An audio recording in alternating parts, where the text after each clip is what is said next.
Bom, boa tarde a todos os que están neste momento a entrar nesta reunión organizada pelo CIN. Espero que estejam a ouvir en boas condições. Quería agradecer a todos os que están a asistir e especialmente aos nosos palestrantes tamén.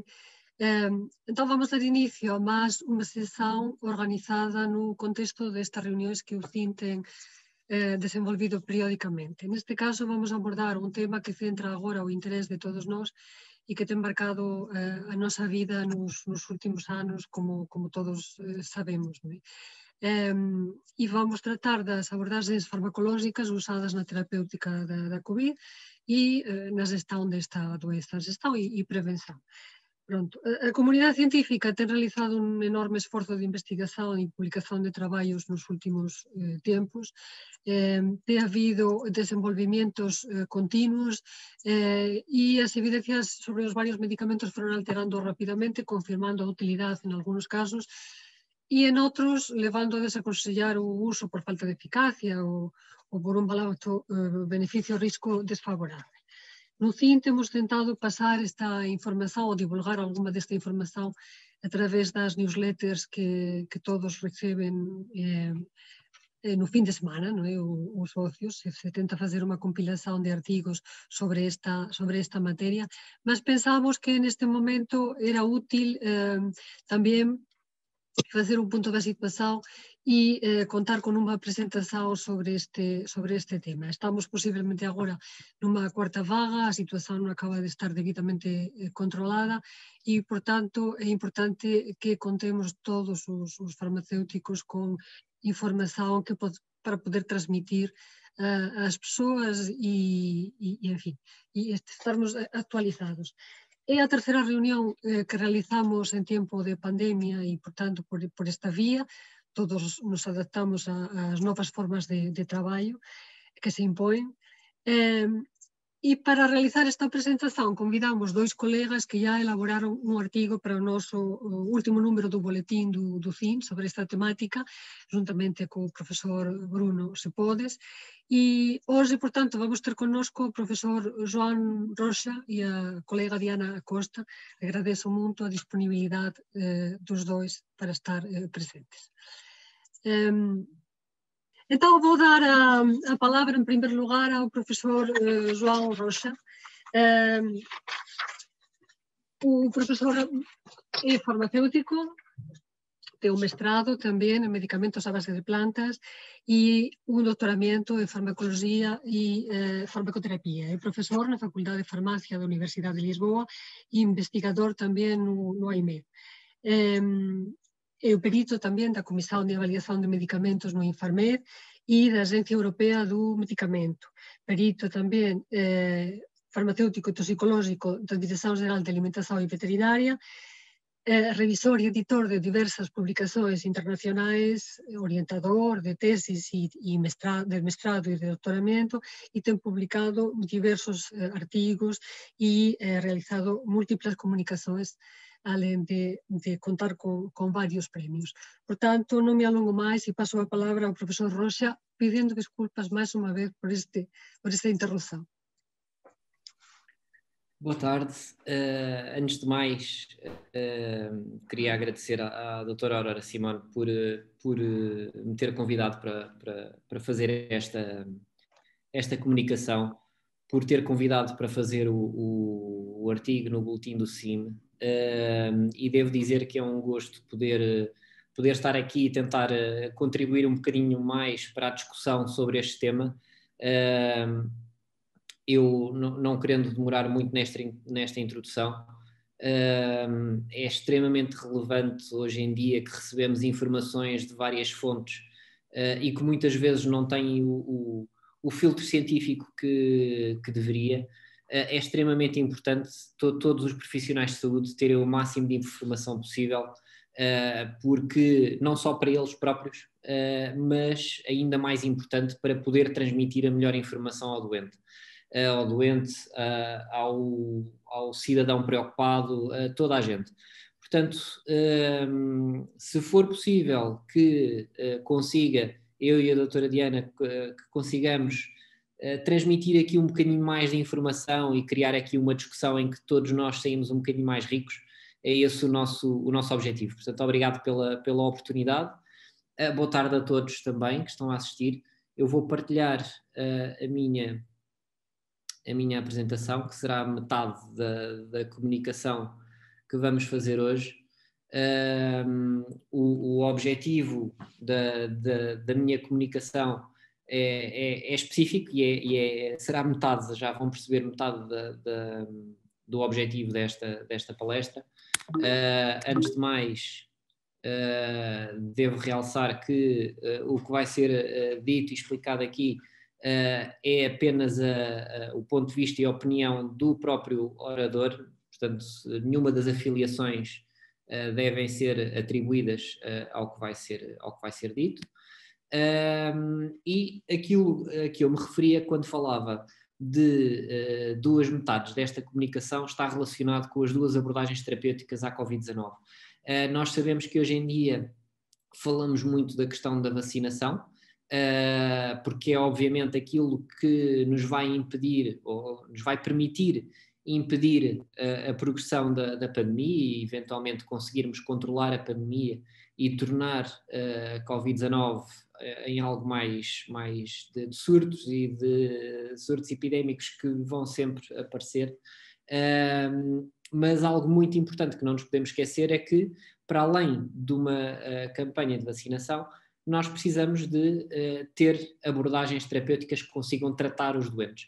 Eu costumo fazer muito esta comparação desde o início da pandemia, que é nós podemos fazer muitas analogias da Covid-19 com outras infecções respiratórias, com outros síndromes, como o síndrome de dificuldade respiratória aguda, que eu vou falar de seguida, com pneumonia, em que, apesar de eventualmente podermos ter algum nível de proteção, seja com vacinas, seja com a normal imunidade de grupo que existe numa população para determinadas infecções,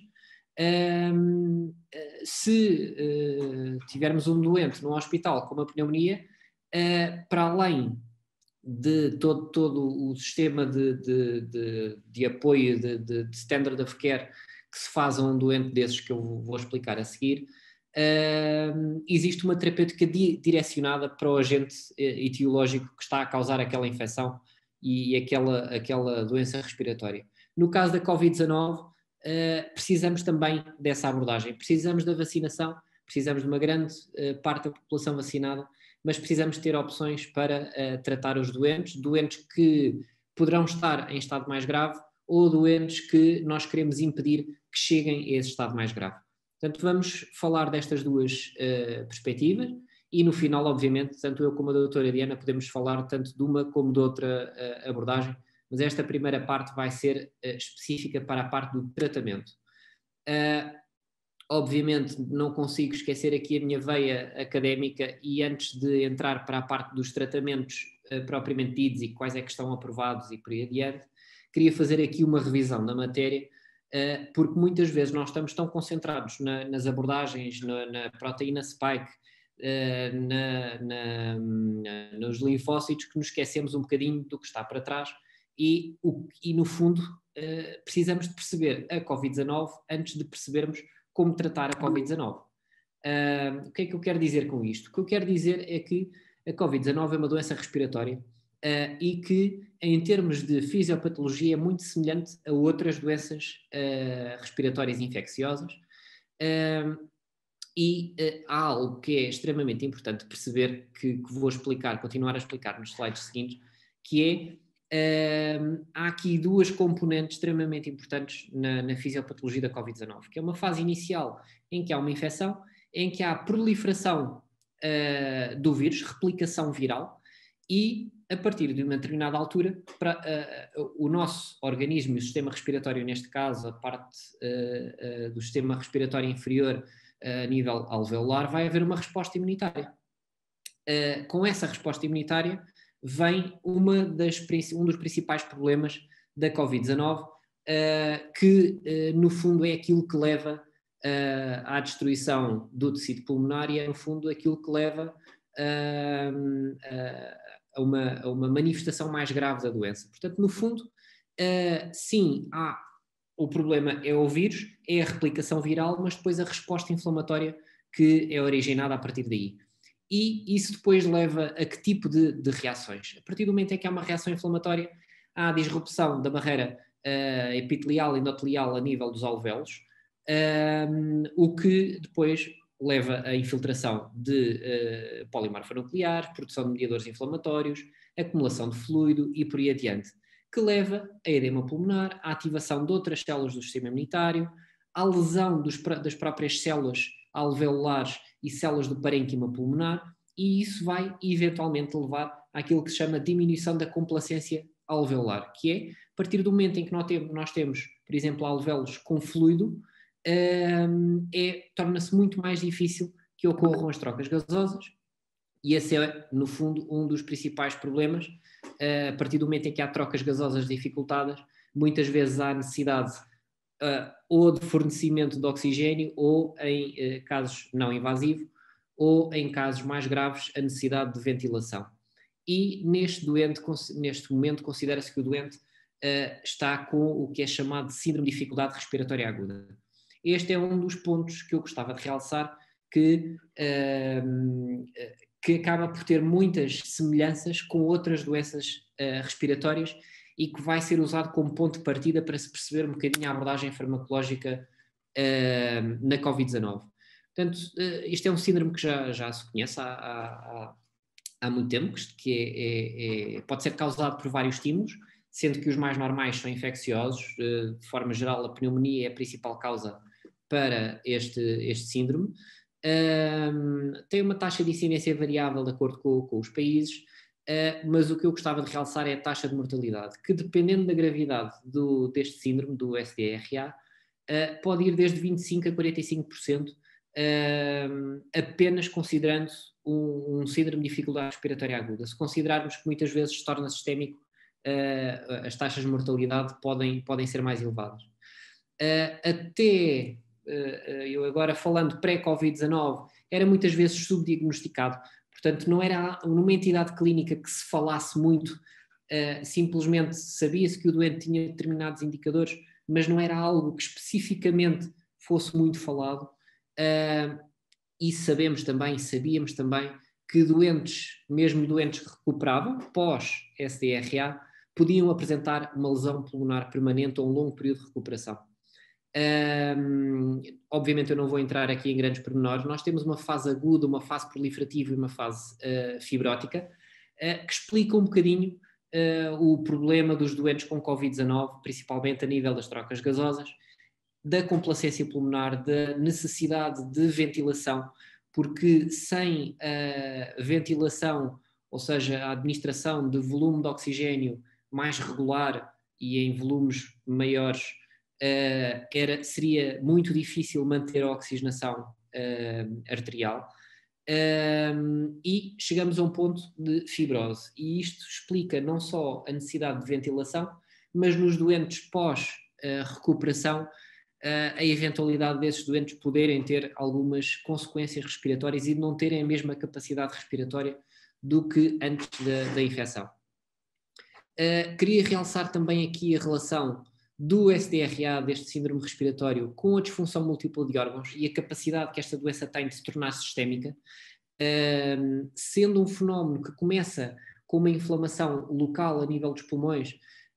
Dependendo da magnitude dessa inflamação, isto pode se tornar sistémico, levar a lesão de outros órgãos, e depois da lesão de outros órgãos, acaba por haver uma inflamação sistémica que, por sua vez, vai acabar por complicar ainda mais a lesão pulmonar. Portanto, quando se entra neste ciclo, é quando realmente o doente está com uma manifestação mais grave da doença. Ora bem, então, se pensarmos nestas características, nós temos aqui duas fases de uma infecção Covid-19. Nós temos uma fase inicial que é caracterizada por uma resposta mais viral, mais de replicação, e em que, em termos da resposta do nosso organismo, tem as suas características e as suas personagens, sendo que depois nós temos uma resposta inflamatória, que por sua vez também vai ter determinadas personagens e determinados mecanismos que são ativados. Ora, se pensarmos um bocadinho nestas duas componentes da Covid-19, uma fase mais inicial de uma maior relevância da replicação viral e uma fase mais tardia da resposta inflamatória, nós percebemos que os alvos farmacológicos são necessariamente diferentes. E isto complica, entre aspas, um bocadinho a abordagem farmacológica, porque um doente numa fase inicial de Covid-19 terá determinadas manifestações diferentes de um doente com uma doença mais avançada, e por isso é que normalmente as abordagens também é muito importante considerar a fase em que o doente está. E uma frase que eu uso muito no contexto farmacológico, muitas vezes o one size does not fit all, portanto nós precisamos ter abordagens diferentes para objetivos diferentes. E então quais são as abordagens para tratamento de um doente com Covid-19 considerando estas fases? Nós temos uma abordagem que é uma abordagem antiviral, ou seja, fármacos que são administrados para impedir a replicação e proliferação viral, teoricamente mais eficazes numa fase mais inicial. Aqui em termos de exemplos mais conhecidos ou mais estudados, temos o Remdesivir, que vou falar mais à frente, o Lopinavir e Ritonavir, e os mais recentes anticorpos monoclonais anti-SARS-CoV-2, e mais à frente eu vou explicar quais é que são, e uma abordagem imunomoduladora, ou seja, uma abordagem que tem como objetivo principal tentar impedir uma resposta exacerbada do nosso organismo e tentar impedir não só a inflamação respiratória exacerbada que leva a tudo aquilo que eu falei antes, ao síndrome de dificuldade respiratória aguda, à necessidade de oxigenação, de ventilação e etc., mas também reduzir a capacidade de esta doença progredir para algo mais sistémico, sabendo que obviamente aí a gravidade e o prognóstico será pior. Em termos de exemplos de abordagens, corticosteroides como a dexametasona, que já foi falada o ano passado, na altura da sua aprovação como tratamento para a Covid-19, anticorpos anticitocinas, eu vou dar 1 ou 2 exemplos mais à frente, e inibidores das tirosinas cinases que estão a ser avaliados ou investigados mais recentemente. Depois temos aqui alguns exemplos mistos que, por um lado, parecem ter alguma capacidade antiviral e também têm alguma capacidade imunomoduladora. Temos como exemplos a cloroquina, a hidroxicloroquina e alguns interferões.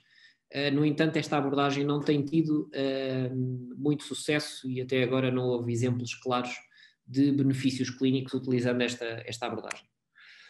Não nos podemos esquecer aqui de outra questão, que é, existe um standard of care para tratamento destes doentes pré-Covid e que continua a ser extremamente importante no tratamento destes, ou na gestão terapêutica destes doentes. Eu não vou focar nenhum deles, mas é só para termos isto na nossa mente. Protocolos de ventilação protetora, ou seja, isto é algo que foi desenvolvido já há algum tempo, porque apesar de sabermos que os doentes precisam de oxigênio, não podemos propriamente administrar grandes volumes de oxigênio, porque isso depois causa lesão pulmonar também. É chamado protocolo, é um protocolo de ventilação protetora, e depois existem determinado tipo de variantes de ventilação que, em alguns doentes, poderá ser vantajoso. Temos a oxigenação por membrana extracorpórea, a ECMO, que em alguns doentes poderá ser vantajoso também. O colocar os doentes em decúbito ventral, também, em alguns casos, apesar de, na fase pré-Covid, ainda não existir propriamente uma grande evidência clínica de reduzir a mortalidade em todos os doentes, mas sabemos que em alguns doentes pode ser vantajoso. Portanto, não nos podemos esquecer que, para além dos fármacos, existe uma terapêutica que é o standard of care para este tipo de doentes. Então, a partir daqui, como é que nós aceleramos a inovação para termos fármacos indicados com uma boa relação de benefício-risco para estes doentes?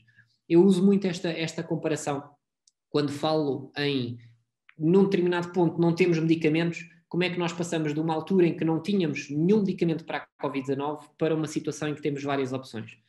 E eu uso muito a analogia do Dubai. Antes era deserto e agora é o que é. E tendo em conta o avanço tecnológico que nós felizmente temos hoje em dia, tecnológico, regulamentar, felizmente é possível fazer também estes avanços rápidos na área dos medicamentos. Eu aqui realço, obviamente, não só a parte da indústria farmacêutica, como é óbvio, em termos de tecnologia, mas na parte regulamentar há também um esforço enorme para conseguir avaliar esses medicamentos e tentar perceber se realmente há garantias de eficácia, segurança e qualidade suficientes para que estes medicamentos possam estar no mercado. Algumas das ferramentas que têm sido utilizadas frequentemente nos últimos tempos têm sido, por exemplo, o aconselhamento científico mais rápido, a aprovação mais rápida dos planos de investigação pediátrica. Estamos a falar de timelines que normalmente são relativamente grandes, porque é necessário avaliar, dar tempo aos avaliadores e à própria estrutura da avaliação para conseguir fazer estas avaliações, e o que é certo é que em determinados procedimentos estes processos têm sido muito, muito acelerados. Todos os fármacos aprovados no contexto da Covid-19 têm seguido este procedimento de avaliação acelerada, que já existia antes para situações semelhantes, em que o tempo total de avaliação é reduzido consideravelmente, e aquilo que provavelmente já muitos de vocês ouviram falar, que é chamada Rolling Review, que muda um bocadinho o paradigma da avaliação, enquanto que antigamente a empresa, no final de tudo, dava todos os dados à Agência Europeia de Medicamento para avaliar de uma só vez e tomar a decisão nessa altura. O que está a acontecer hoje em dia para acelerar este processo é, no fundo, à medida que a empresa vai tendo resultados, vai partilhando com a EMA vai avaliando, vai respondendo à empresa, vai fazendo perguntas de forma a que o tempo total seja o mais reduzido possível. Então, e o que é que disso resultou o quê em termos de tratamentos? Não falando em vacinas, em termos de tratamentos. Resultou neste momento de um novo medicamento autorizado para tratamento da Covid-19, que é o Remdesivir. Não está aqui a dexametasona, porque era um fármaco já aprovado, e que simplesmente a EMA deu o parecer positivo para a sua utilização. Depois temos uma AIM que foi submetida para um fármaco que vou mostrar mais à frente, que é o baricitinib, e temos vários fármacos em rolling review com potencial aprovação no futuro. Obviamente tivemos aqui algumas promessas que se falaram muito nos últimos meses e no último ano, mas que até ao momento não conseguiram demonstrar aquilo que nós queremos num medicamento com indicação aprovada, que é provas claras de uma boa relação de benefício-risco. Eu não vou entrar em grande pormenor nos vários medicamentos que vou falar, vou referir quais são e depois no final podemos falar um pouquinho mais sobre isso, se tiverem questões. Um dos principais exemplos que se falou mais no ano passado foi a hidroxicloroquina. Sabemos que havia alguns resultados controversos, alguns ensaios pareciam mostrar algum benefício, outros não. Aquilo que eu vou referir para a hidroxicloroquina e que é válido para todos os outros precisamos de ensaios, obviamente de qualidade, de grande dimensão, utilizando a mesma dose, com os mesmos critérios de admissão, de inclusão, com randomizados, obviamente, ou seja, precisamos de ensaios de boa qualidade com um número suficientemente elevado de doentes para conseguir perceber se há realmente relação benefício-risco favorável ou não. No caso da hidroxicloroquina, ainda não tivemos essa indicação. A combinação de lopinavir e ritonavir são fármacos aprovados para tratamento de infecção pelo VIH. Havia alguns resultados pré-clínicos, alguns resultados preliminares clínicos que poderiam indicar que talvez tivesse algum efeito no tratamento de doentes com Covid-19. No entanto, ensaios de grande dimensão, e aqui eu realço, tanto no da hidroxicloroquina, o ensaio Recovery, como no do lopinavir, o ensaio Recovery foi organizado pela Universidade de Oxford. Temos o ensaio da OMS, o Solidarity. São ensaios de grande dimensão, multicêntricos, e que conseguem, com uma maior facilidade, avaliar esta relação benefício-risco. Aqui, infelizmente, também não houve grande evidência. Existem alguns fármacos, anticorpos anti-interleucinas avaliados também, para o tratamento de doentes com Covid-19, principalmente para a fase em que os doentes estão com uma manifestação mais grave da doença, portanto, a fase em que a inflamação exacerbada está mais preponderante. O tocilizumab, por exemplo, é um fármaco que já está aprovado, indicado para o tratamento da artrite reumatoide, para o tratamento da síndrome de libertação de citocinas em algumas terapêuticas celulares. Portanto, é um fármaco já aprovado. Faz sentido, teoricamente, que possa ter algum efeito em doentes com Covid-19 numa situação em que há uma inflamação exacerbada. No entanto, temos até agora resultados controversos. Temos ensaios clínicos que mostram o benefício, outros que nem por isso. É um fármaco que está aprovado pela FDA para utilização de emergência. No entanto, ainda não há grande evidência e por isso é que eu coloco aqui tantos carimbos de positivo, negativo, controverso. Ainda não há uma evidência clara que realmente possa ser benéfico. Não querendo entrar também muito a fundo noutros fármacos que ainda não há grande prova de eficácia, falou-se muito também da ivermectina. Até o momento não há ensaios clínicos controlados com a mesma dose, com dimensão suficiente que consiga demonstrar uma relação benefício-risco. No entanto, está a ser incluído em alguns ensaios de grande dimensão, o da OMS, julgo que será o Solidarity, faz planos de colocar doentes em tratamento com ivermectina, portanto será algo que eventualmente podemos ter respostas mais concretas em breve. Peço desculpa.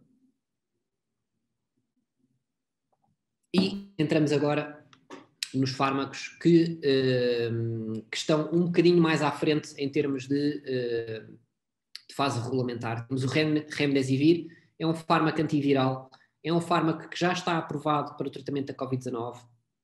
Era um fármaco que já estava em desenvolvimento para o SARS, portanto, a infecção por outro coronavírus de 2000, 2006, agora já não me lembro exatamente qual foi a data, e para o MERS. Portanto, é um fármaco já com alguma evidência antes da Covid-19. Não querendo entrar em grandes pormenores a nível dos ensaios clínicos, mas houve um grande ensaio clínico organizado pelo NIH nos Estados Unidos que demonstrou alguns benefícios clínicos para o Remdesivir, principalmente a nível do tempo médio de recuperação. Os primeiros dados do ensaio não demonstravam resultados estatisticamente significativos a nível da taxa de mortalidade. No entanto, a atualização do estudo mostra resultados atualizados, portanto mantém-se aqui alguma evidência de benefícios clínicos, portanto é um fármaco que mantém-se aprovado na Agência Europeia de Medicamento, embora obviamente com todos os fármacos que vão ser aprovados neste desenvolvimento acelerado, são fármacos com aprovação condicional, com AIM condicional, portanto estão sempre sujeitos à reavaliação de dados que vão sendo criados e gerados à medida que os fármacos vão sendo utilizados num contexto do mundo real. Portanto, é um fármaco aprovado principalmente para doentes que requerem oxigênio, mas não invasivo, ok? Portanto, doentes com Covid-19 que requerem internamento, mas não as versões mais graves da doença. Para esses casos, o fármaco que demonstrou mais evidência foi a dexametasona. Portanto, principalmente em doentes que requerem oxigênio, mas principalmente para doentes que requerem ventilação, o seu benefício foi mais evidente. Portanto, em resultados preliminares, conseguiu reduzir a taxa de mortalidade em 35% em doentes ventilados.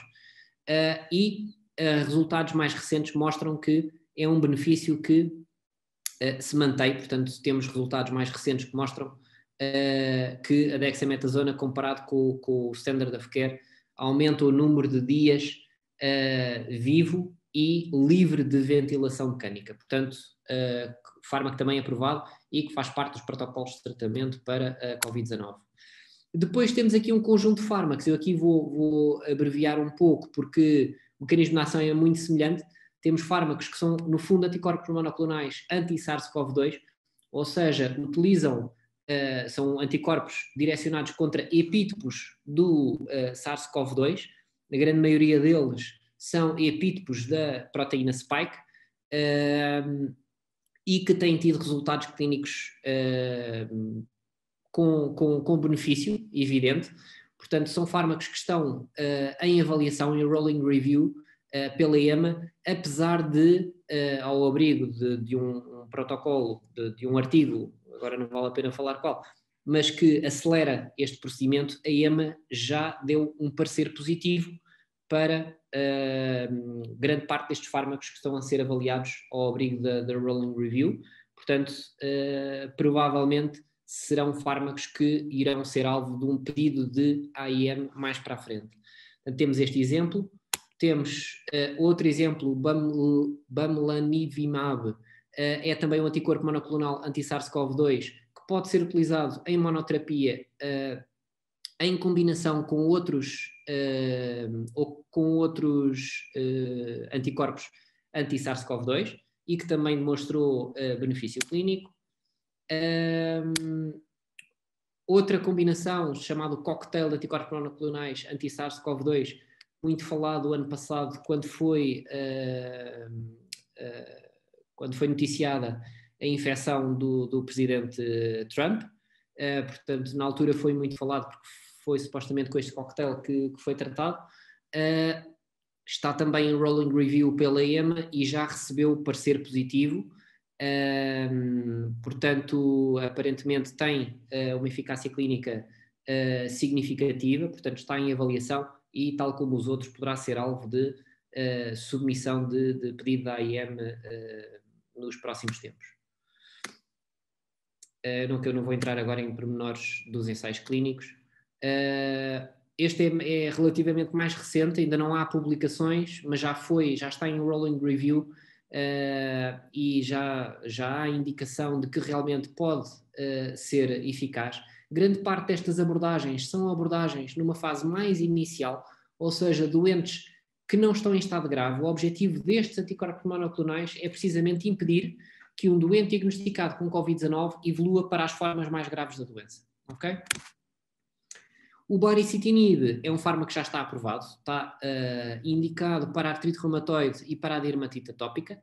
É um inibidor das JAK-cinases e não está em rolling review, foi já feito um pedido de submissão da AIM pelo titular da AIM do baricitinib, portanto é algo que também é relativamente recente. Portanto, a avaliação está pendente na EMA.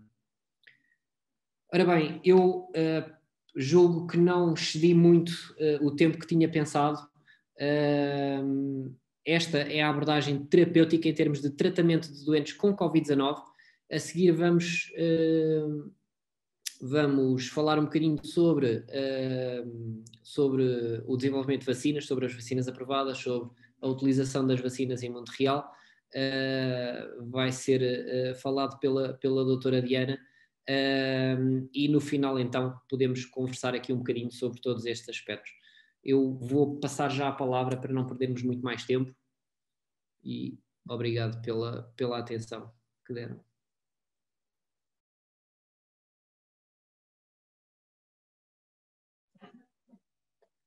Muito obrigada, Dr. João Rocha, pela exposição, que penso que foi muito clara. Eu fiquei a conhecer até alguns medicamentos destes últimos que falou que nem tinha ouvido falar para allá, portanto, há algumas expectativas e alguma evolução, não? E que esperemos que se venha a concretizar, porque pronto, é muito importante contar com novas ferramentas. Vamos então passar agora à parte das vacinas. E para isto vamos contar com a nossa colega Diana Costa, que é farmacêutica também, é uma jovem farmacêutica. Ten diversos cursos já avanzados en Gestão, en Dereito da Saúde, en marketing farmacéutico, portanto, apesar da juventude, ten feito moita formación. Foi como actividade profesional, foi secretaria técnica aquí na Orden dos Farmacéuticos, portanto, a nosa colega, coñecemos moito ben, até há moito pouco tempo, na área de asuntos profesionais na Dirección Nacional e tamén anteriormente coa sección regional do Sul. Actualmente colabora coa Dirección Xeral da Saúde, é unha colega que ten já varios traballos publicados na área das vacinas, que é o que ela nos va a presentar neste momento, e que é muito activa, tamén ten outras funções, por exemplo, ser membro do Consello de Administración da Fundación para a Saúde, onde eu teño visto que tamén é muito activa e traballa muito. Portanto, Diana, sin máis, faça a súa presentación e muito obrigada tamén pela súa colaboração. Antes de mais, muito obrigada, doutora Aurora, obrigada também por esta apresentação carinhosa, efetivamente, que é com saudades também que recorda aqui os tempos em que colaborava na Ordem dos Farmacêuticos, e agradecer-lhe também aqui a oportunidade em poder estar presente a si, doutora Aurora, também, e à Ordem dos Farmacêuticos, e principalmente ao professor João Rocha, porque foi a pessoa que me desafiou a escrever este artigo com o professor, portanto, agradecer-lhe aqui a oportunidade, porque sem este convite também não teria tido esta oportunidade. Eu vou tentar aqui colocar os meus slides e compartilhar a tela, portanto...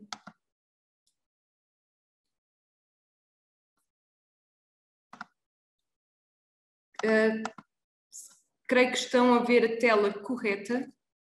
Peço só desculpa. Creio que estão a ver agora a tela correta.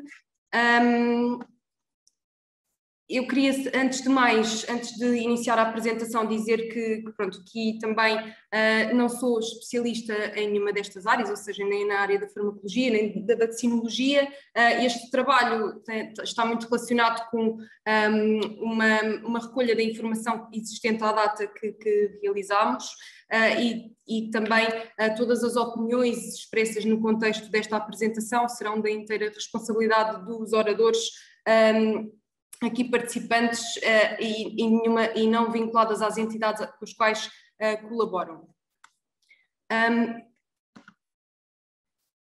Aqui, relativamente à vacinação contra a Covid-19, dizer então que existem neste momento, segundo a Organização Mundial da Saúde, são dados de 27/6/2021, 184 vacinas experimentais ou em desenvolvimento pré-clínico e 104 vacinas experimentais ou em desenvolvimento clínico, ensaios clínicos.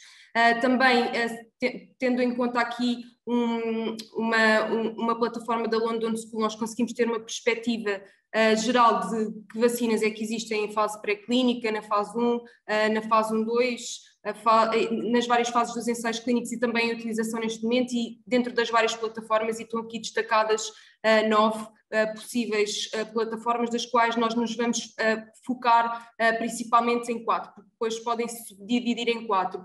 Relativamente à fundamentação da imunização natural, é sempre uma perspectiva de perceber como é que as vacinas funcionam. Convém também fazer paralelismo à imunização natural, que creio que também será algo do conhecimento de todos, que a proteína spike se liga ao receptor AC2 da célula, o vírus entra na célula que por si se dá a replicação viral e depois este é fagocitado, então dando origem à resposta celular das células B e também das células citotóxicas do tipo C.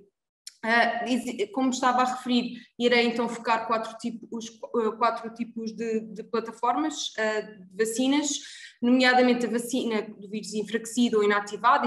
Esta já é uma vacina conhecida que é mais usual e utiliza o próprio vírus inteiro ou inativado, como por exemplo, e exemplos destas vacinas, temos a vacina contra a poliomielite ou contra o sarampo, e estas vacinas, daquelas que estão a ser desenvolvidas no momento, podemos verificar que, por exemplo, a Sinovac é realizada com esta plataforma. Temos também vacinas baseadas em vetores virais, temos o exemplo do vírus do sarampo, do adenovírus geneticamente modificados, que podem ser utilizados para a produção destas vacinas. Estes adenovírus são utilizados então como veículo para que um mRNA ou um DNA seja depois incluído numa célula para que se produza então as proteínas do vírus, para isso que exista a resposta celular posteriormente. E dentro das vacinas existentes temos a Vaxzevria e a Janssen que utilizam esta tecnologia. Anteriormente esta tecnologia foi também utilizada na vacina do ébola, e portanto é um exemplo de tentativa da utilização desta vacina no passado. Temos também as vacinas que utilizam ácidos nucleicos, nomeadamente ADN ou ARN, para a expressão da proteína viral, e a maioria destas vacinas baseia-se na expressão da proteína spike. Estas vacinas têm uma particularidade, que é a facilidade de produção e a maior garantia da segurança, e ainda não tinha sido nenhuma vacina deste tipo aprovada no passado, e neste momento temos já aprovadas a vacina da Comirnaty e a Covid-19 Vaccine da Moderna. Temos também outras vacinas que também já há mais conhecidas, que é, por exemplo, uma vacina proteica que utiliza as subunidades proteicas, as partículas do vírus, para então proceder à resposta imunológica. Neste momento, o ponto de situação relativamente às vacinas da EMA, temos atualmente em rolling review, e o professor João Rocha já explicou um bocadinho o que era o processo do rolling review, a vacina da CureVac, iniciada 12 de 2 de 2021, esta é uma vacina de RNA mensageiro. Temos também a vacina da Novavax, que também foi iniciada em fevereiro e é uma subunidade proteica. Temos a Sputnik V, que é uma vacina de vetor viral não replicativo, como por exemplo a vacina Vaxzevria, que está a ser utilizada hoje em dia. E temos a Sinovac, o Verocell, como ali está, que também está em rolling review e é uma vacina inativada. Depois, autorizadas neste momento, com autorização de utilização condicional, temos a vacina da Comirnaty, a Spikevax, que era a anterior Covid-19 Vaccine Moderna, temos a Vaxzevria, que era a anterior vacina AstraZeneca, temos a Covid-19 Vaccine Janssen. Aqui, quanto ao desenvolvimento de uma vacina, muito brevemente, realmente foi necessário ultrapassar alguns desafios temporais para a realização para a produção destas vacinas e para o desenvolvimento destas vacinas, nomeadamente, por exemplo, nesta imagem nós conseguimos verificar que foi realizado, por exemplo, uma sobreposição ao nível dos ensaios clínicos, do tipo 1, tipo 2 ou 3.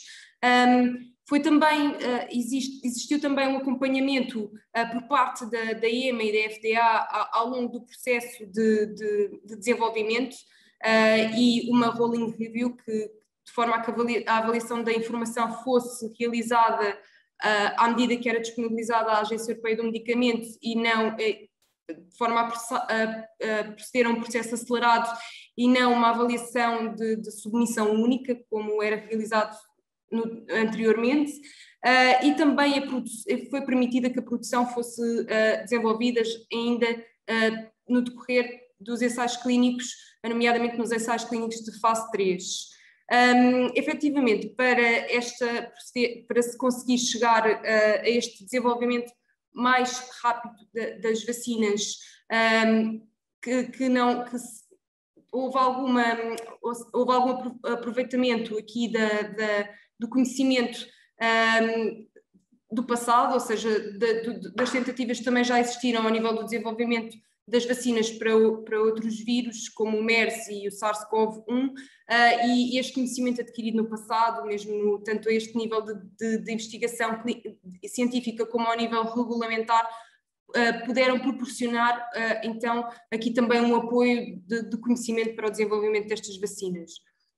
A EMA, a 16 de novembro, publicou alguns critérios necessários para a aprovação, um documento sobre os critérios necessários à aprovação das vacinas e por exemplo, aqui ao nível dos requisitos clínicos para a autorização de introdução no mercado, está referido, para além da segurança e eficácia em adultos, também a necessidade de incluir as comorbilidades nos ensaios clínicos e as idades iguais ou superiores a 65 anos. Como eficácia, está referido o endpoint primário, que é o número de casos de Covid-19, confirmado laboratorialmente, e restritos a pessoas SARS-CoV-2 negativas no passado, e com uma eficácia superior a 50%. No endpoint secundário, a proteção contra a doença sintomática, em especial a doença grave. Ao nível da segurança, estava em linha com as orientações da EMA habituais, e como a maioria das reações adversas pós-vacinação decorrem no período de 4 a 6 semanas, a EMA condicional seria então realizada no período posterior às 6 semanas. Também fala neste documento de um período de follow-up das reações tardias 2 meses após a AIM condicional. E os ensaios clínicos, como ainda estão de fase 3, ainda estão a decorrer, portanto, está a ser também realizado nesse âmbito esta avaliação do follow-up de reações tardias. Também a EMA publicou a 23 de fevereiro os critérios para as vacinas variantes, porque neste momento já se falam de vacinas variantes, dadas as variantes do SARS-CoV-2 que se encontram em circulação e que são variantes de preocupação. Neste documento, entre os requisitos que se encontram descritos para apoiar a aprovação de uma vacina variante, monovalente ou multivalente, encontra-se também um requisito que é a vacina mãe ter tido AIM para utilização na União Europeia. Trago aqui, agora falando um bocadinho dos ensaios clínicos que suportaram a aprovação e que se encontram publicados das várias vacinas, trago aqui uma breve análise de cada um destes ensaios, nomeadamente, por exemplo, no ensaio clínico relativo à Comirnaty, conseguimos observar que num período superior, igual ou superior a 7 dias após a segunda dose, esta atingiu então uma eficácia de 94,8%.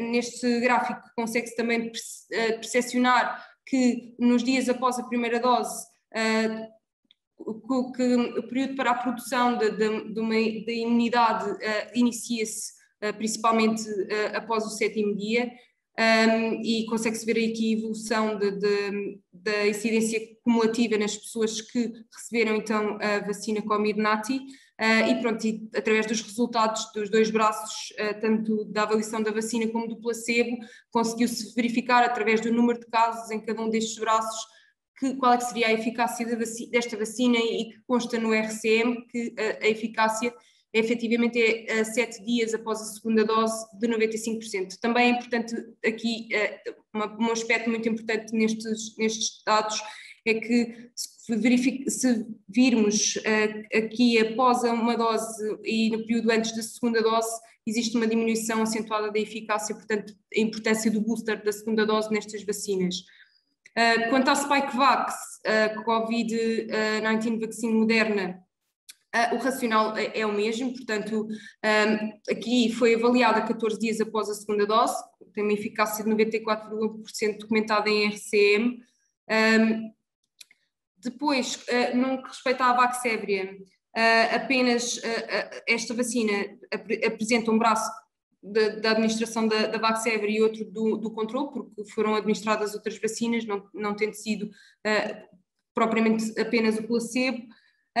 E no RCM menciona 15 dias após a segunda dose uma eficácia de 59,5%. Efetivamente, aqui a título de curiosidade, conseguimos verificar que a proporção da incidência cumulativa de Covid-19 nos 2 grupos, ou seja, depois de uma dose e após a segunda dose, e após a segunda dose é visível que existe uma diminuição desta incidência cumulativa, e é também possível ver-se que no período de 12 semanas, ou seja, que o efeito booster acaba por ser superior no período de cerca de 12 semanas após a primeira dose, isto também para dar aqui algum espaço para o desenvolvimento de anticorpos e para que este efeito booster seja mais acentuado e para que possamos depois atingir uma eficácia superior, e esta vacina, mesmo em RCM, o período de administração que se encontra referido, tem em conta, as 12 semanas têm em conta estes dados que aqui estão identificados. Quanto à vacina da Janssen, esta vacina, o que podemos aqui também ver é que tem uma eficácia documentada em RCM de 66,9%, 14 dias após a segunda dose, e nestes dois gráficos do ensaio clínico conseguimos ver uma diferença entre a incidência cumulativa da doença moderada a severa de Covid-19 e também na doença severa. Portanto, aqui a eficácia será superior então na doença severa comparativamente quando se está a analisar com a doença moderada, mas isto acontece no geral para todas as vacinas. Contra a Covid-19, porque acabam por ter uma eficácia, uma efetividade superior contra a morte, contra a hospitalização por doença grave. Aqui, esta vacina tem uma particularidade nos seus ensaios clínicos, é que foi avaliada, ou seja, os ensaios clínicos decorreram como foi numa fase posterior, quando já existiam variantes em circulação, nomeadamente a variante da África do Sul, e também demonstrou ter uma eficácia razoável contra essa variante. Quanto aos dados de efetividade vacinal em mundo real, o Public Health England já fez uma recolha das efetividades em mundo real para duas vacinas, para a vacina da BioNTech Pfizer e para a vacina da AstraZeneca, e é possível, tendo em conta a evidência científica existente, ou seja, com elevada evidência científica, média ou baixa, confiança na evidência, e conseguimos verificar que contra a doença sintomática, a hospitalização e morte, que as efetividades vacinais estão muito de acordo com aquilo também que era o expectável no âmbito dos ensaios clínicos. Dar aqui a nota que a eficácia também ao nível quando comparamos as várias vacinas e o plasma convalescente, é perceptível de que exista também aqui o plasma, que é uma tem elevada eficácia de neutralização contra a COVID, contra o SARS-CoV-2. Nas campanhas de vacinação, já agora analisando então após a ocorrência de uma campanha, aqui temos dados de Israel, onde já tínhamos uma grande percentagem da população vacinada, nomeadamente a população mais idosa, e onde é bastante perceptível que as infecções por SARS-CoV-2 diminuem ao longo do tempo e do período em estudo. E também aqui encontram-se descritas as efetividades da vacina da Comirnaty, neste caso, para a doença assintomática, sintomática, hospitalização, a morte, e conseguimos ver valores que estão bastante em linha de conta com aquilo que foi estudado nos ensaios, e que são bastante positivos relativamente a estas vacinas. Quanto à campanha de vacinação no UK, também é perceptível que a população de mortes em pessoas vacinadas e não vacinadas em idades mais avançadas, quando infectadas após a vacinação, é muito menor nas pessoas que têm 2 doses. Por exemplo, conseguimos aqui verificar com a vacina da Comirnaty que há uma diminuição da proporção de mortes após a segunda dose.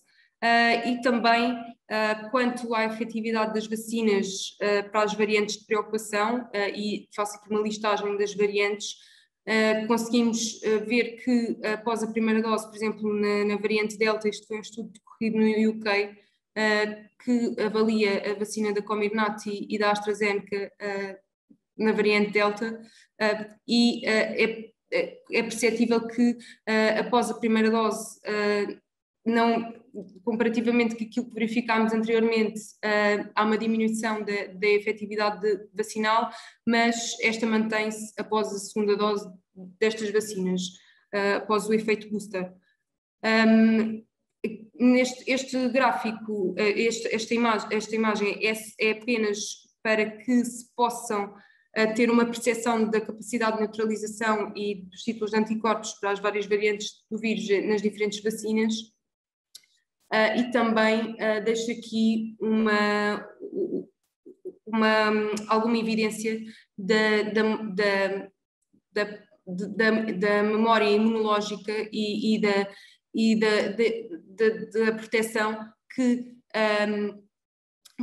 a infecção traz para o vírus, ou seja, para o SARS-CoV-2. Portanto, aqui as pessoas recuperadas, o que podemos concluir através destes gráficos é que efetivamente existe evidência de que pelo menos durante 8 meses após a infecção existe a proteção contra o vírus, e existem outros artigos que falam desta proteção e que até referem períodos mais longos, e existe já evidência de que pelo menos 6 meses as vacinas, depois da segunda dose de uma vacina de mRNA, que existe a proteção contra o SARS-CoV-2. Portanto, aqui conseguimos verificar que existe alguma esperança nesta imunização, tanto em pessoas que foram infectadas por imunidade natural, como em pessoas que foram vacinadas. Quanto à transmissão, conseguimos ver neste slide que a efetividade vacinal tem efeitos na transmissão, nomeadamente que são os efeitos indiretos propriamente ditos, ou seja, nas outras pessoas, e conseguimos ver neste estudo realizado que pode reduzir a infecção, quer nos vacinados, que é a proteção direta, quer nos não vacinados, e especialmente nos 7 dias após a segunda dose. Estes dados de Israel também demonstram o nível de incidência por SARS-CoV-2 na comunidade e a diminuição ao longo da campanha de vacinação. Trago aqui só a título de exemplo alguns dados sobre Portugal, nomeadamente para termos uma percepção de qual é que é a cobertura vacinal neste momento, com a primeira dose e com a vacinação completa, e agora também fazendo aqui uma análise retrospectiva em relação à informação que fomos vendo ao longo destes slides, ou seja, pensando um bocadinho em que fase é que estamos e como é que estamos, e também aconselho-vos a ver um artigo que foi recentemente publicado e que faz uma avaliação da campanha de vacinação em Portugal, e tem aqui esta imagem que elucida quais é que são as várias faixas etárias que foram vacinadas e também as comorbilidades que foram vacinadas ao longo da campanha de vacinação. Da minha parte é tudo, espero não me ter prolongado muito nesta apresentação e espero ter ido ao encontro daquilo que era esperado no âmbito da vacinação contra a Covid-19, e claro que me mantenho totalmente disponível para as questões que tenham e que possa responder. Muito obrigada.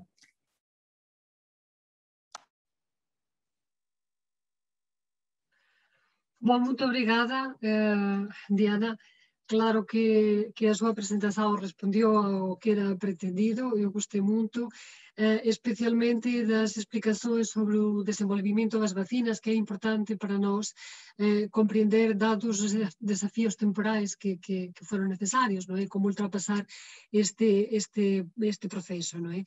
Tamén sobre os requisitos para a súa aprobación a nivel da Unión Europea, penso que percibimos mellor os requisitos da EMA e como foi o proceso, e tamén o ter incluído aspectos muito actuais, como das vacinas variantes, que eu de facto tamén descoñecía até agora, e estes últimos dados de efectividade en relación ás novas variantes e ao estado de inmunidade, que penso que son muito úteis e que mostran que a presentación era muito actual.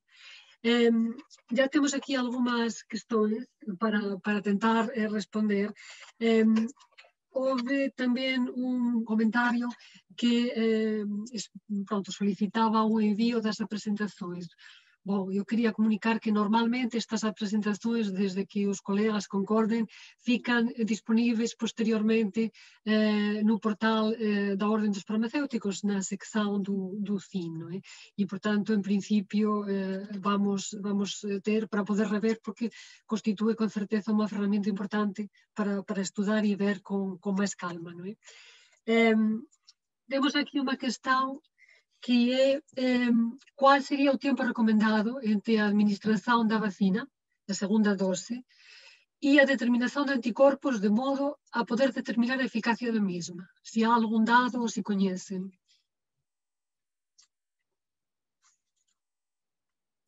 Professor, se calhar eu poderia iniciar a minha resposta e depois o professor... Ok.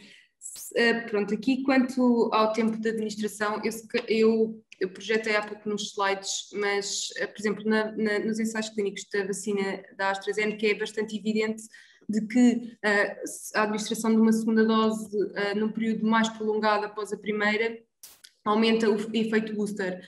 O que é que isto leva a concluir? Leva a concluir que existe aqui um desenvolvimento dos anticorpos após a primeira dose e a possibilidade desse desenvolvimento após, quando se administra a segunda dose, então é potenciado com a segunda dose nesse efeito booster. O que perguntaram foi se conseguisse a eficácia vacinal. Como eu disse no início, quando se fez naquele documento da EMA em que explicava qual é que era o outcome primário, pronto, aqui o outcome primário e o secundário, nenhum deles foi propriamente a medição de anticorpos, foi assim a doença sintomática e com a avaliação laboratorial confirmada. Portanto, porquê? Porque o título de anticorpos, e o professor João Rocha poderá se calhar explicar melhor do que eu, mas não é, a medição dos anticorpos não é a forma de medir então se uma vacina previne ou não a doença e se uma vacina é eficaz ou não é eficaz. Porque existem as células de memória, ou seja, existe também uma memória imunológica, portanto a pessoa pode ter de alguma forma os anticorpos diminuídos, mas a memória imunológica continua lá. Portanto, acaba por não ser a forma ideal de se medir e de se ver se a pessoa deve ser ou não vacinada e se houve ou não eficácia vacinal, mas passo então a palavra ao professor João Rocha para me complementar. Eu tinha já essa preparada das células de memória. É verdade que nós temos ouvido falar muito dos estudos serológicos e de quantificar o título de anticorpos, e obviamente que é importante, é um dos parâmetros que é avaliado quando se aprova a vacina, avalia-se obviamente a incidência das infecções e o número de infecções graves e tudo isso, mas há uma parte inicial em que é importante perceber, por exemplo, para a escolha das doses, e agora fala-se muito da vacina da CureVac e dos problemas que estão associados à eficácia, é importante ter noção da magnitude de produção de anticorpos e mesmo a duração de produção desses anticorpos, nem que seja para ter uma noção da eficácia da vacina e para ter uma noção de que doses é que devem ser transportadas, entre aspas, para os ensaios de fase 3. porque obviamente nós hoje em dia já sabemos que doses é que são utilizadas, mas esquecemos que, por exemplo, nos ensaios de fase 1 e fase 2 foram testadas 2, 3 ou às vezes mais do que 3 doses. Portanto, é importante saber o título de anticorpos e durante quanto tempo eles estão, para ter essa noção de indicador de eficácia. Mas no fundo, e a doutora Diana disse muito bem, não é suposto nós termos anticorpos em circulação durante anos, ou seja, o objetivo, mesmo que a vacina, agora vamos fazer aqui um cenário que imaginem que a vacina tinha eficácia durante 5 anos, imaginem, este é um exercício mental, não é suposto nós termos anticorpos em circulação durante 5 anos, a questão é que nós vamos ter células de memória, linfócitos B, que vão ter a informação do contacto prévio e vão produzir novos anticorpos em contacto com uma nova infecção. Portanto, sim, é importante sabermos essa informação, mas não é isso que nos vai dizer se a vacina é eficaz ou não. Agora, se nos perguntarem quanto tempo depois da segunda dose é que poderemos considerar que a vacina tem a eficácia que já está demonstrada, aí já é diferente e aí já temos ouvido muitos valores. Há um valor médio que tem sido falado das 2 semanas após a segunda dose, mas lá está, isso é um valor que nos permite dar com algum grau de confiança que a partir de 2 semanas da segunda dose o doente já terá um nível de proteção, o doente ou a pessoa já terá um nível de proteção que se considera abrangido pelos ensaios clínicos que foram feitos com a vacina. Obrigada. Vamos passar a alguma das outras questões que temos por aqui. Há uma colega, um participante, aliás, que refere que num dos slides é mencionada uma eficácia de 66,9% 14 días após a segunda dosis na vacina, no caso da vacina de Janssen. E a questão é se agora terá indicação para ser administrada em 2 doses. Não sei se isto estava de facto no...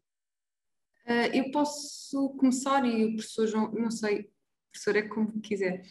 Mas pronto, aqui efetivamente a vacina da Janssen tem uma eficácia demonstrada, creio que era de 66,9%, mas isto acaba por ser a eficácia que foi estudada no âmbito dos ensaios clínicos, portanto creio que em mundo real a própria efetividade depois acaba por ser muito superior. E claro que estão a ser avaliadas vários tipos, mesmo tendo em conta a variante Delta que se encontra em circulação, estão a ser avaliadas as possíveis segundas doses e também nas outras vacinas os possíveis boosters, e isso são assuntos que estão todos a ser avaliados, mas também temos de ter aqui uma percepção de que o ensaio clínico da vacina da Janssen foi realizado, tal como eu referi, numa altura em que já haviam variantes em circulação e esta também já demonstrou nos ensaios clínicos ter eficácia contra essas variantes, portanto acaba por ser aqui também uma forma de termos alguma segurança nestes dados da vacina. Professora. Nada a dizer. Outra participante nos pergunta se consideran importante o intervalo, existir un intervalo entre as 2 dosis da Astra. Pronto, obviamente ten sido sempre estudadas e administradas con intervalo. Non sei muito ben cual é o ámbito da questão, mas quería transmitir ya que contamos con ela. Se calhar agora, não sei se o professor quiser avançar. Eu realmente também, eu estava aqui a ler as perguntas e essa também foi uma que não percebi bem o âmbito. Exato. Em termos de, obviamente que há sempre adaptações que podem ser feitas e fala-se em adaptar a duração de tempo entre principalmente no caso da vacina da AstraZeneca, a adaptação do intervalo de tempo entre a primeira e a segunda dose, mas não é algo que, portanto, quando pergunta se é importante a duração, sim, nós neste momento temos de trabalhar com os dados mais robustos que nós temos, que até termos mais evidência do mundo real, são os dos ensaios clínicos. Portanto, até termos evidência em contrário, esses são aqueles que vão nortear a utilização clínica. Agora, se estiver a perguntar, por exemplo, da questão da segunda dose ser de uma vacina diferente da primeira dose, que obviamente neste momento faz mais sentido no caso da vacina da AstraZeneca, aí é uma questão extremamente interessante. Nós sabemos que em termos teóricos, em termos farmacológicos, em termos imunológicos, faz sentido que isso seja possível e que isso dê origem a uma eficácia considerável. E até há pouco tempo atrás era um pouco nisso que a comunidade científica se baseava, porque teoricamente faz todo o sentido. A partir do momento em que nós temos duas vacinas que ambas têm como objetivo estimular a produção de uma defesa imunitária contra determinados epítopos do SARS-CoV-2, faz sentido que uma dose inicial seguida de outra dose, mas em que o conceito, em que o mecanismo de ação é semelhante, faz sentido que a eficácia seja semelhante. E isto já houve um ensaio clínico que foi publicado há pouco tempo, eu quando digo pouco tempo foi dias, que realmente mostra que a eficácia mantém-se quando se faz a administração cruzada de vacinas. Portanto, tanto teoricamente como pelo menos até o que se vê hoje em dia, os ensaios clínicos e a ciência acaba por comprovar este conceito teórico que nós imaginávamos que ia acontecer, que é, sim, é possível fazer vacinação cruzada. Sim, esta era precisamente uma das questões que também estava a seguir e que outra pessoa tinha realizado. Também há aqui quem pergunta se existe alguma estratégia de vacinação que tenha sido pensada para as novas variantes, mas eu suponho que por enquanto estamos a estudar o assunto, não é? Sim, não sei se a doutora Diana quer responder, eu posso começar e depois a doutora Diana complementa também. Sim, isto é uma coisa que está a ser pensada por toda a gente, ou seja, tanto as próprias empresas farmacêuticas, tanto as que estão com vacinas em desenvolvimento, como as que estão já desenvolvidas e aprovadas, tal como as agências reguladoras, não deixam de pensar nas vacinas. Portanto, nós temos, e agora falando da parte regulamentar, é uma preocupação que temos, porque obviamente quando nós temos empresas que nos trazem vacinas que foram desenvolvidas, em que os ensaios de fase 3 foram desenvolvidos em 2020, é impossível nós conseguirmos avaliar esses dados à luz dos dados de hoje, tal como é difícil avaliar vacinas que são, cujos ensaios de fase 3 já incluíram doentes com variantes novas da Covid-19, à luz do que foi avaliado o ano passado. Portanto, é muito difícil fazer isso e estamos a tentar que, mesmo em termos, há ensaios de anticorpos neutralizantes, por exemplo, que são feitos no início do desenvolvimento, que as empresas neste momento, para além da variante original, entre aspas, estão diariamente ou semanalmente a tentar adaptar esses ensaios às novas variantes. Obviamente que, em termos de ensaios clínicos de grande dimensão, é difícil agora fazer a transição de especificamente vacinas para variantes. No entanto, já começa a acontecer. A AstraZeneca, por exemplo, já tem implementado um ensaio clínico para estudo da eficácia desta vacina. Nós estamos a falar de alterações da própria formulação, a vacina atual em doentes com a variante sul-africana. Portanto, é algo que nós vamos ver. É algo que, à medida que estas variantes vão aparecendo, se for detectado que esta variante pode eventualmente tornar-se predominante ou que, por outro lado, possa ter uma gravidade maior, será algo que vai acontecer naturalmente, tanto da parte das empresas como da parte dos reguladores. Sim. Correto. Sim, Diana? Assim, eu ia só aqui também referir que pronto, a própria Agência Europeia de Medicamentos já naquele documento, na reflexão Reflection Paper que publicou, já é um dos requisitos que estão referidos é que as vacinas agora posteriormente aprovadas, que existam já variantes de vacinas em desenvolvimento. Portanto, já existe aqui uma preocupação a nível mundial com as variantes em circulação e as variantes de preocupação, principalmente. Obrigada. Obrigada. Outra questão, neste caso, penso eu que será mais para o professor Roxas, é se existe tratamento com soro de recuperados, se está em uso este tipo de tratamento. Sim, está. Não é algo que seja... que é muito utilizado, por exemplo, como forma comparativa, para perceber, por exemplo, para estudos imunológicos.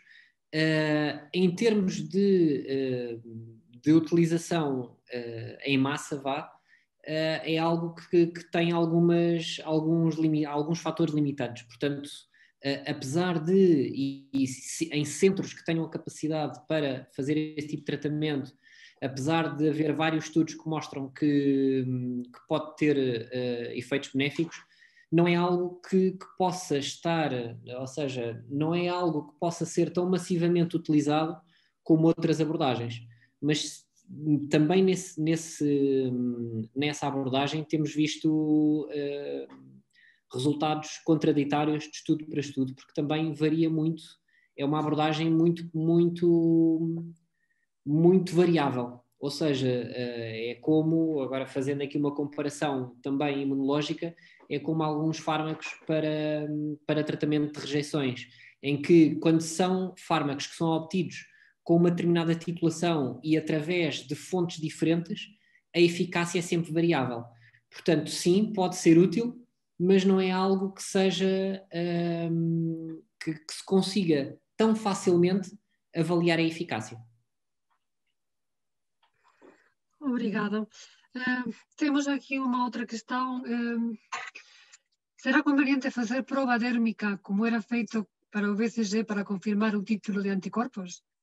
Isto é uma coisa que não se aplica muito, mas pronto, vamos tentar responder, não é? Eu posso responder. Em termos de lógica não fará muito sentido. Tal como estava a dizer há bocado, sim, é importante nós termos noção da produção de anticorpos, da titulação, de quanto tempo é que isso durante quanto tempo isso poderá acontecer, mas é quase mais um exercício académico e científico do que propriamente clínico. Em termos de estudos populacionais é algo que é importante e é interessante perceber, mas individualmente e considerando critérios clínicos para cada indivíduo, não será algo que será útil clinicamente. Portanto, o objetivo aqui é mais induzir, tal como disse há bocado, a formação de células de memória, linfócitos T de memória, linfócitos B de memória, estimular a formação de células de memória para que, num contacto posterior com a infecção, com o SARS-CoV-2, haja essa capacidade de uma resposta mais rápida e mais eficaz, que pode acontecer mesmo que o doente tenha um título muito baixo de anticorpos. Portanto, esse tipo de testes não terá grande utilidade clínica. Existem más questões sobre os esquemas con vacinas de diferentes marcas que penso que ya foron abordados. Há estudos neste momento ya realizados, é unha das questões.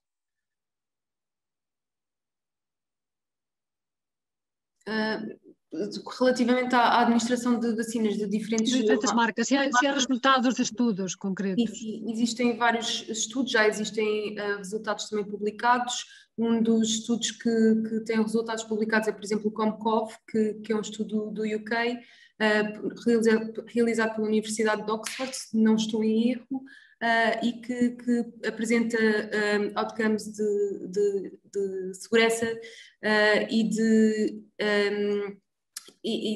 eficácia destas vacinas, portanto, destes esquemas heterólogos.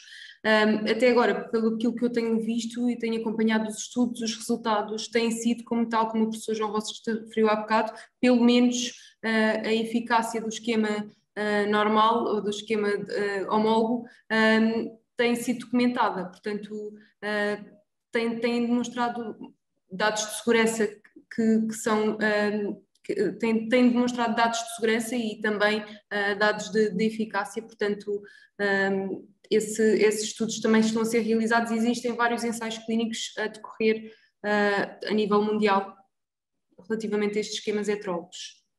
Uhum. Uma nova questão de um âmbito diferente. Em doentes a fazer medicamentos biológicos para patologias autoimunes, qual seria o tempo recomendado entre a administração deste tipo de medicamentos e a vacina? E vice-versa. Tem algum elemento?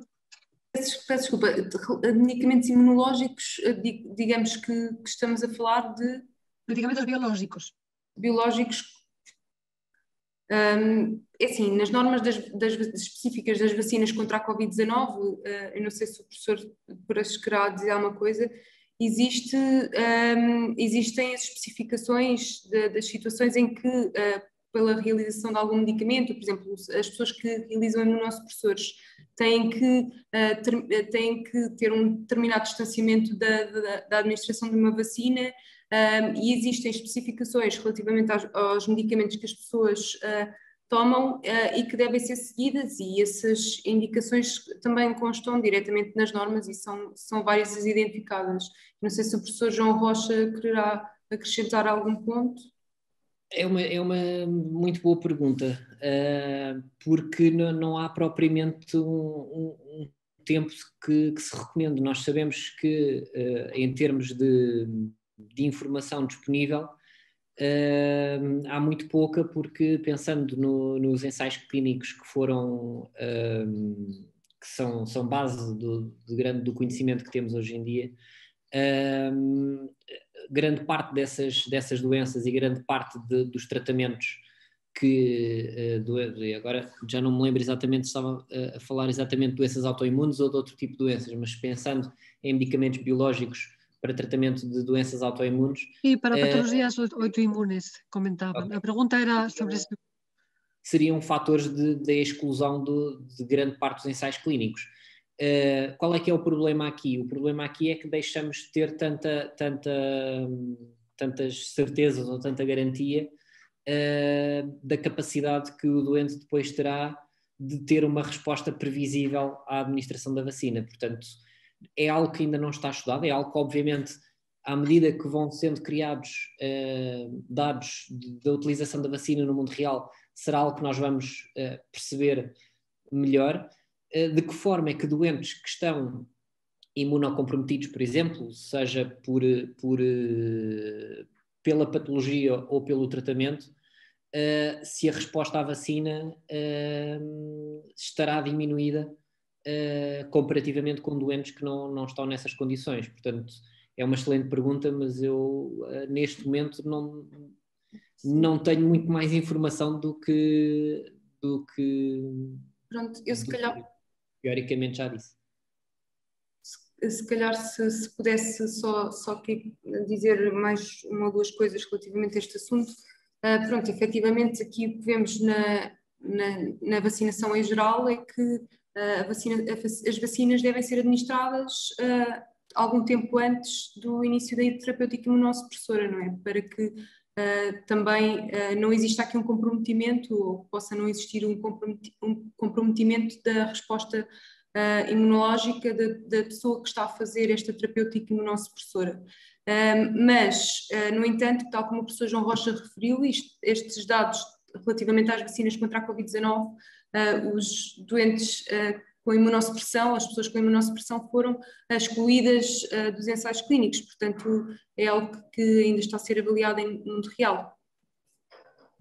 Eu, entretanto, uma coisa que eu, entretanto, me lembrei relativamente a esta questão é que, se estivermos a falar, por exemplo, de doentes naive, existe a possibilidade de, eu sei, por exemplo, agora especificamente numa área em particular, por exemplo, na esclerose múltipla, em que nós temos uma panóplia consideravelmente grande de medicamentos que podem ser escolhidos, seja num doente naive ou num doente que requer um switch terapêutico, é uma questão que, aliás, é falado nisto, é falado noutras doenças também. Escolher o fármaco, obviamente não saindo do âmbito do que é preconizado para o tratamento daquela doença, mas tendo aquele fator extra de pensar, tendo em consideração o efeito que este medicamento terá no sistema imunitário, escolher aquele que eventualmente poderá ter menos impacto. No caso da esclerose múltipla, por exemplo, sabemos que obviamente todos eles são imunomoduladores, mas sabemos que há fármacos que podem levar um bocadinho mais a neutropenia do que outros. E isso, tal como noutras doenças, nesta fase em que, tanto pela questão da possibilidade de infecção como noutros fatores, saber que eventualmente um doente pode ser infectado e ficar infectado com o Covid-19, se puder pensar antes e pensar eventualmente com este fármaco poderá ser um melhor equilíbrio entre tratamento da doença e evitar complicações, isso é algo que está a ser discutido e está a ser feito em doentes com esse tipo de tratamento. Mas lá está, é algo que não há propriamente uma recomendação clara. E depois também aqui, peço desculpa, professor, não é que esta pergunta é mesmo muito interessante, e depois existem aqui diferentes níveis de imunossupressão, não é? Que têm que ser considerados dependendo da terapêutica que está a ser realizada, portanto, estes são casos muito específicos do indivíduo em si, portanto, acho que é um bocadinho difícil, não sei, fazer assim esta resposta mais generalista neste momento, sem avaliar outro tipo de circunstâncias. Sim, Diana, concordo consigo. Vamos tentar dar resposta a mais duas perguntas que ainda temos por aqui. Apesar de isto se alongar, é natural, não é? Dado o tema e o interesse que desperta em todos nós.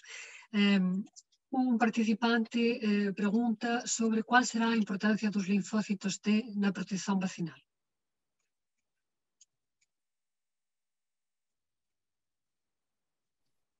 Professor, não sei se quererá responder. Pronto, aqui eu se calhar, eu creio que aqui a importância dos linfócitos T acaba por ser na função que eles têm ao nível imunológico. Efetivamente, estes são os linfócitos que acabam por destruir as células infectadas, por assim dizer. Pronto, eu não sou especialista na área de imunologia, mas assim, de um modo muito geral, creio que esta é a resposta. E para além disso, depois também tem a memória imunológica que é utilizada posteriormente para, então, aqui o combate à infecção. Mas eu não sei se o professor João Rocha conseguiria completar. Isto, em termos de resposta imunitária, obviamente que todas as células do sistema imunitário são obviamente importantes, mas especificamente no caso desta infecção da Covid-19, o papel dos linfócitos T e de linfócitos B são cruciais. Obviamente que, e agora podemos até fazer comparações com o que nós conhecíamos até hoje em dia. O termos um sistema imunitário competente que consegue ter uma resposta celular e humoral na resposta a uma infecção é crucial, e nós sabemos que basta falhar a resposta humoral ou basta falhar a resposta celular que temos a resposta à infecção comprometida. Nós sabemos, por exemplo, que a partir do momento em que nós tivermos uma grande parte da população ou vacinada ou recuperada, que já teve um contacto prévio, seja com a infecção, seja com vacinas que permitem estimular a imunidade, nós sabemos que, mesmo que os doentes sejam infectados com Covid-19, será uma resposta completamente diferente a partir do momento em que temos linfócitos T e linfócitos B de memória que conseguem reagir muito mais rapidamente. Nós até agora temos estado num estado em que, quando as pessoas são infectadas com o SARS-CoV-2, o nosso sistema imunitário está zero preparado para o contacto com este agente infeccioso. Ou seja, há aqui um lag time entre o início da infecção e o montar uma resposta imunitária competente. A partir do momento em que temos uma resposta imunitária celular e humoral que consegue, numa fase mais inicial da infecção, controlar a replicação viral e controlar, no fundo, a capacidade que a Covid-19 poderá ter de tornar-se uma infecção leve ou moderada para uma infecção grave, é isso que vai fazer diferença. Portanto, extremamente importante o papel dos linfócitos T nesse contexto de numa fase inicial, impedir que a infecção eventualmente se possa tornar mais grave. Claro que depois temos outras consequências se eventualmente tivermos uma resposta exacerbada, mas pronto, isso agora seria conversa para mais uns minutos. Pronto, e penso eu que para finalizar, porque em algum ponto temos de finalizar, há aqui uma questão que, aliás, nós também aqui no CIN temos tido em algumas ocasiões, que refiere que existen diversos estudos sobre o uso da ivermectina como preventivo ou nos estadios iniciais da doença. Existen algunhas evidencias de eficacia ou beneficio, o caso contrario, porque aínda continúa a ser utilizada. Qual é que é o punto da situación sobre esta temática que moitos têm escrito sobre ela? Exato. Acho que, no fundo, quem fez a pergunta resumiu um bocadinho a questão, que é, existe realmente alguma evidência, ou seja, quando digo que existe evidência, não quer dizer que existe uma evidência de que há uma relação de benefício-risco favorável. Existem estudos que mostram que poderá haver benefício clínico, mas tal como também existia na hidroxicloroquina e que em mais do que 2 ou 3 estudos de grande dimensão acabou por mostrar-se que não tinha uma evidência suficiente de relação benefício-risco. E precisamente por isso é que ainda não se abandonou essa hipótese, porque até nós termos um estudo, um ou vários estudos de grande dimensão que consiga de forma mais definitiva avaliar essa relação, acaba por ser até um bocado irresponsável estarmos a descartar hipóteses que eventualmente podem ter alguma validade. A questão com a ivermectina é que até agora há uma grande variabilidade em termos de estudos. Nós temos, por exemplo, a questão da segurança, não nos podemos basear só na sua utilização como antiparasitário, porque nós sabemos que há estudos que mostram que nesse tipo de utilizações a ivermectina não atinge o alvo, o pulmão, em concentração suficiente para ter efeito. Sabemos noutros ensaios que os critérios de inclusão, a terapêutica concomitante, havia outros fatores que não estavam bem controlados. Portanto, até termos um ensaio que realmente nos permita ter um grau de confiança maior, obviamente que não podemos pôr a chancela por cima, porque há décadas que este método funciona bem, que é através da evidência. Portanto, até que a evidência nos diga isso, não podemos propriamente dizer, ok, utiliza-se. Tal como não podemos eliminar a hipótese, porque se vier a ser utilizado num ensaio clínico com essas características e mostrar ter uma relação benefício-risco favorável, faz todo o sentido adicionar ao arsenal terapêutico. Eu há bocado tinha dito que era no Solidarity,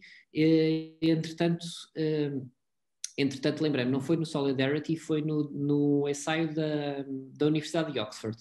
Portanto, não é o Recovery, é outro tipo de ensaio que agora não me lembro do nome, mas lá está, é algo que ainda vai ser avaliado. Portanto, vão ser feitos ensaios clínicos, e isso é o que é defendido pela Agência Europeia, por outras instituições, que é não se defende a utilização por rotina de determinados fármacos, a não ser no contexto de investigação de ensaios clínicos, até que realmente se demonstre a sua relação de eficácia e segurança. Quando isso acontecer, então, outras oportunidades podem aparecer. Muito obrigada pela exposição aos dois e, sobretudo, agora também pela paciência em responder a tantas questões diferentes, e o que foi feito, penso, de forma muito clara e muito didática. Às vezes, até esta parte de diálogo é que se torna mais importante, ou pelo menos mais útil para as pessoas. Penso que este tipo de reuniões é o que permite esta troca final com muito interesse. Numa situação de pandemia, é muito importante a geração de estudos sólidos sobre a utilização de medicamentos e que os resultados sejam transmitidos aos profissionais. Portanto, é fundamental que todos tenhamos o máximo de actualização possível. Esperamos que a sesión tenha contribuído de algún modo ao esclarecimento dos colegas e a divulgar información. Como já disse aquí aos palestrantes no inicio, na nosa conversa anterior, probablemente de aquí a un tempo pediremos unha outra participación, porque isto está en continua evolución e será importante que máis à frente troquemos impresións outra vez, e se eles nos importan de facer unha nova presentación, porque neste caso o esclarecimento das dúbidas ten de ser diario, porque están a surgir dúbidas continuamente e moitas veces os doentes, o público en geral, as coloca na farmacia ou farmacéutico para a súa resolución. Obrigada a todos os que asistiron. Peço desculpa pelos contratiempos que houve no inicio. Devo estar aquí con algún problema no meu rato, sospeito. Agradezo outra vez aos palestrantes, profesor João, Diana, muito obrigada e pronto, esperamos contar convosco em próximas sessões e com todos os assistentes. Muito boa noite. Obrigado, boa noite. Obrigada. Muito obrigada. Obrigada a todos.